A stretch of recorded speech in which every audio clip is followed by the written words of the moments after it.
Hi friends, இன்றைக்கி நம்ம சேனலில் எங்கள் சோளக்கொல்லையில் கிடைச்ச ஒரு காளானை வச்சு ஒரு டிஷ் செய்ய போகிறோம்.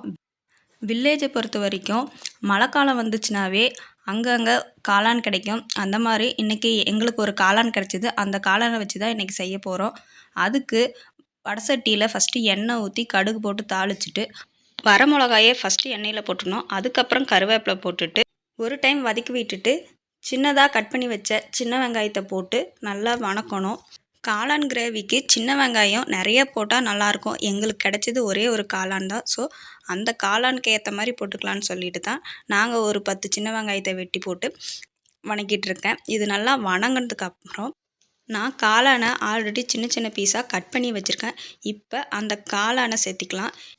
இதுதான் ஃப்ரெண்ட்ஸ் எங்களுக்கு எங்கள் தோட்டத்தில் கிடைச்ச காளான். இந்த காளானை நான் வீடியோ எடுக்கலான்னு நினச்சேன். அதுக்குள்ளே என் பொண்ணு அதை பிச்சு போட்டுட்டா. அதனால் என்னால் வீடியோ எடுக்க முடியல.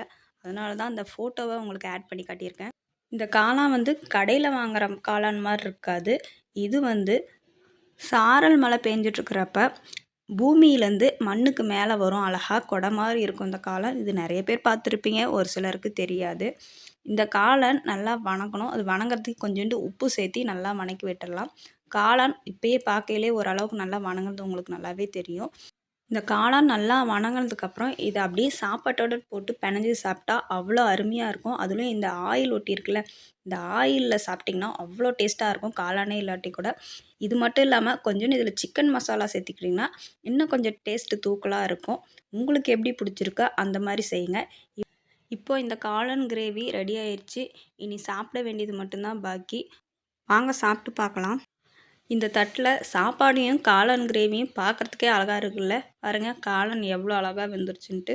ரொம்ப சாஃப்டாக இருக்கும். இந்த மாதிரி காளான் அதிசயமாக தான் நம்மளுக்கு கிடைக்கும். கிடைச்சா கண்டிப்பாக விட்டுறாதீங்க. இது ரொம்ப உடம்புக்கு நல்லது. இதை நான் என் பொண்ணுக்கு சாப்பிட கொடுத்துருக்கேன்.